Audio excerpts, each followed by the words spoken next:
La mejor jugada está en Radio Porteña. Descubrí cada viernes a las 8 de la noche por qué el ajedrez es fácil y divertido.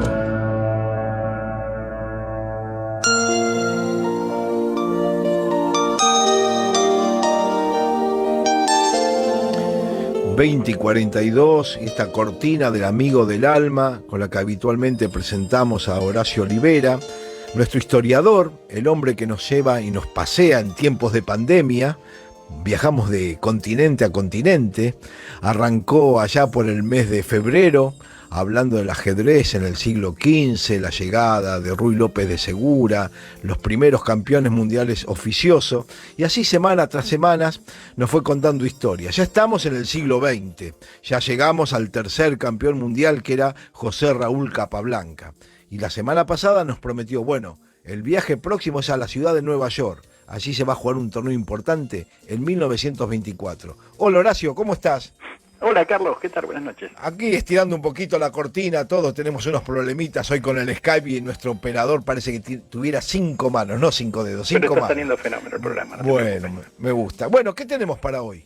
Bueno, como dijiste, sí, llegamos a 1924, sí, un año que va a ser de gran importancia para el ajedrez.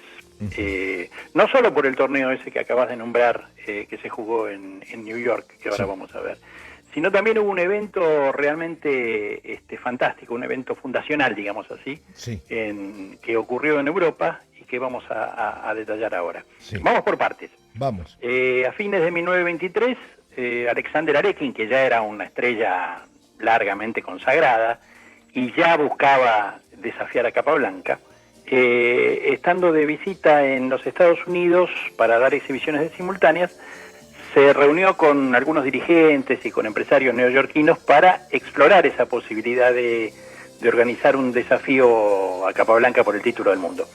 Pero, bueno, llegaron a la conclusión de que sería muy difícil solventar las condiciones económicas necesarias para un match, y como alternativa surge de esa reunión la idea de realizar en New York un gran torneo, un torneo, digamos que equiparable a los mejores que se habían jugado en Europa hasta ese momento, e incluso equiparable o mejor que el memorable de Cambridge Springs, medio difícil de pronunciar, sí, de 1904, el mejor que se había realizado en América.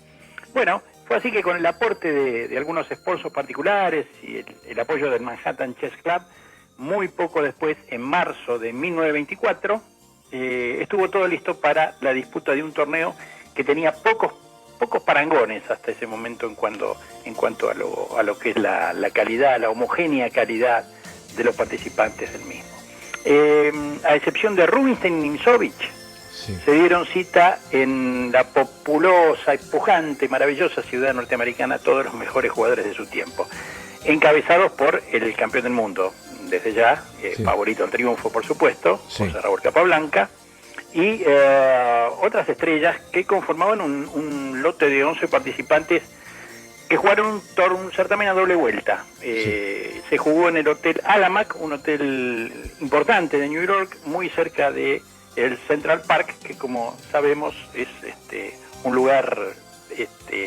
digamos, álgido, un lugar central en lo que es esa ciudad de Manhattan tan hermosa. Pude hacerle fotos cuando tuve la oportunidad, cuando se podía viajar, tuve la posibilidad de llegar allí y hacer unas fotos al frente del edificio ese rojo. Bueno, ahora tiene unos tolditos muy coquetos, pero bueno, recordando este lugar histórico por donde pasó el ajedrez, donde también alguna vez había jugado Steinitz. Correcto, sí. El hotel ahora, el otro día estaba mirando un poquito, está cerrado. Sí. Lamentablemente por la pandemia, como le está pasando a tantos hoteles. Sí. Pero bueno, está en pie de cualquier manera y bueno, obviamente como decís, es un lugar de culto, un lugar histórico y para el ajedrez en particular. Sí, sí. El hecho es que, bueno, se jugó allí en el Hotel Alma, como decíamos, y tras 20 agotadoras partidas, se alzó con la victoria en una actuación verdaderamente extraordinaria el ex campeón mundial Emanuel Lasker, que, bueno, mostró estar en verdadera forma y plenamente recuperado de la derrota que Capablanca le había infligido 3 años atrás.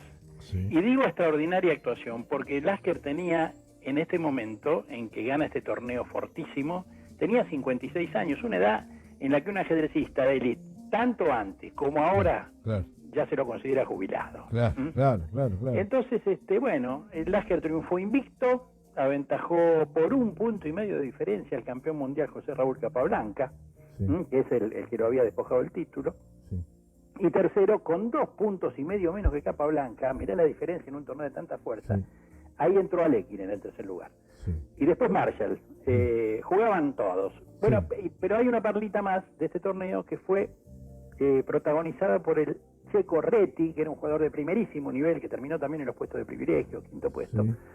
quien dio la nota del certamen porque venció en una gran partida, jugando con blancas, al campeón Capablanca, en la única partida que Capablanca perdió en el torneo, Sí. y Capablanca no perdía una partida de torneo desde hacía 8 años. Exacto.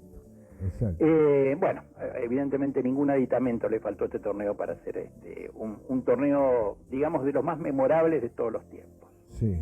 Bueno, así como América con este certamen extraordinario de New York 1924 había corrido del centro de los acontecimientos de alguna manera y durante los primeros meses del año a una Europa que estaba, digamos, acostumbrada a hacer la escena ajedrecística mundial, Sí. el viejo continente iba a ser sede no ya solamente de un torneo, sino de un acontecimiento que iba a cambiar, como decíamos al principio, la vida institucional del ajedrez.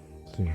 A ver, en julio de 1924, y teniendo como marco los 8º Juegos Olímpicos realizados bajo los auspicios del COI, del Comité Olímpico Internacional, Sí. se jugó en París una competencia internacional de ajedrez por equipos, Sí. primera en su tipo y antecedente de lo que luego se llamó la Copa de las Naciones y que hoy en día se llama Olimpiada de Ajedrez. Sí.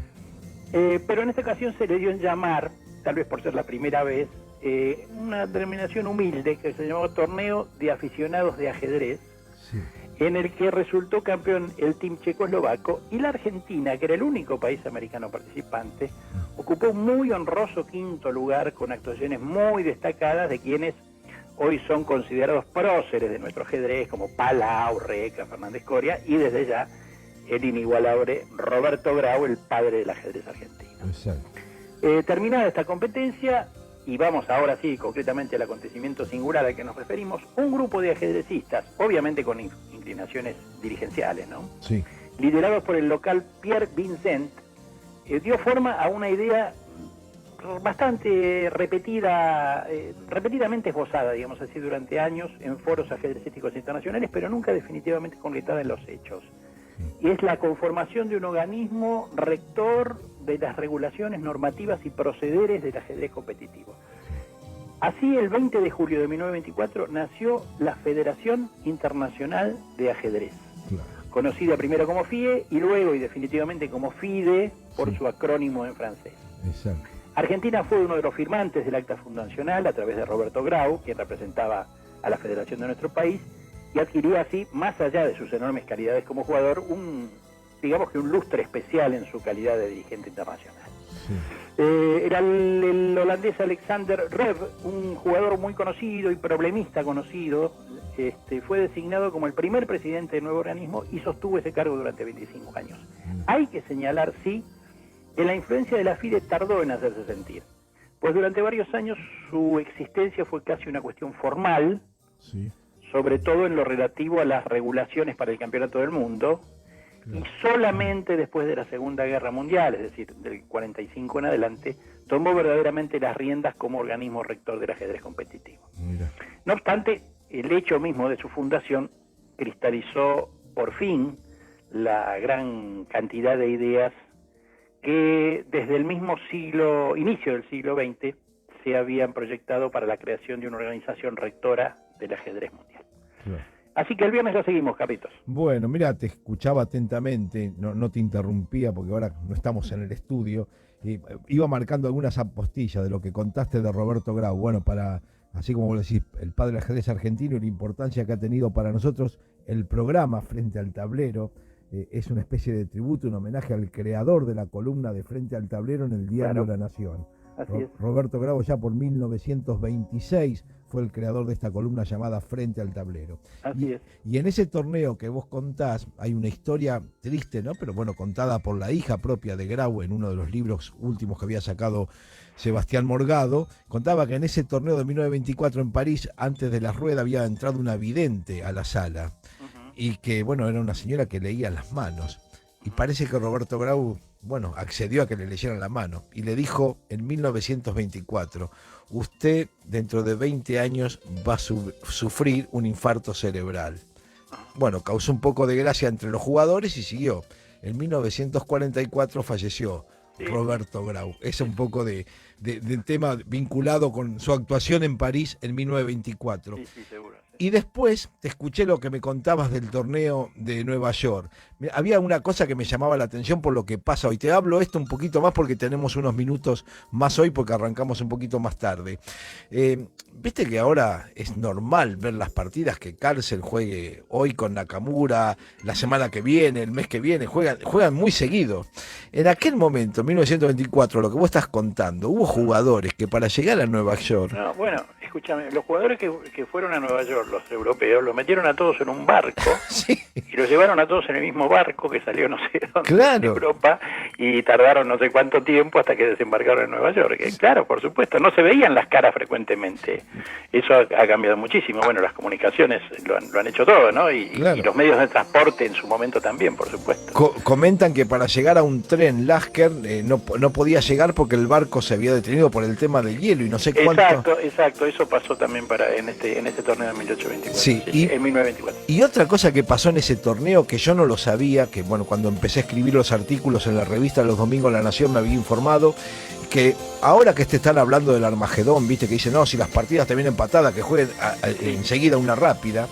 Mirá lo que hicieron en aquel momento en ese torneo para evitar la preparación. Ya se sabían quién eran los invitados, 11 como dijiste vos, pero el sorteo de quién era tu rival se sabía 15 minutos antes de comenzar la rueda. Sí. Entonces, ahí evitabas un poco la preparación, el estudio casero, y había que jugar con la cabecita, como decía el viejo Naidor. Sí, de cualquier manera, en esas épocas, digamos que, si bien había preparación, sí. No era ni por asomo la preparación que hay hoy, ni por asomo. Exacto. Pero, como yo digo siempre, y lo hemos comentado creo que con vos incluso, en esa época inventaban todo. Claro. No había nada inventado, o sea, claro. Era muy poco lo que estaba, claro. Para mirar para atrás, alguna variante, de alguna manera, y aparte las bibliografías, digamos así, no siempre llegaban a tiempo a distintos lugares. Lo publicado en Europa, te imaginas que llegaba 3 meses después o 6 meses después a América, y entonces no se estaba actualizado.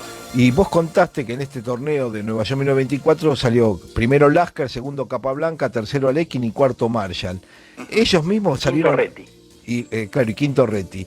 La diferencia es Reti por Tarrasch, porque en 1914, 10 años antes, en ese torneo que vos ya lo contaste, claro. Donde estaba el zar Nicolás II y que los premió a los primeros grandes maestros, también la tabla, los 4 primeros eran los mismos, o sea que... En lugar de Tarrasch esta vez fue Reti. Claro. Tarrasch ya estaba de vuelta, ¿no? Vos fíjate que en una década se repetían los nombres. Sí, sin duda. Bueno, está claro que eran los mejores. Claro, exactamente. Sin ninguna duda. Exactamente. Bueno, viste. Bueno, Horacio, te mandamos un abrazo grande. Un abrazo, Carlitos. Gracias por la participación.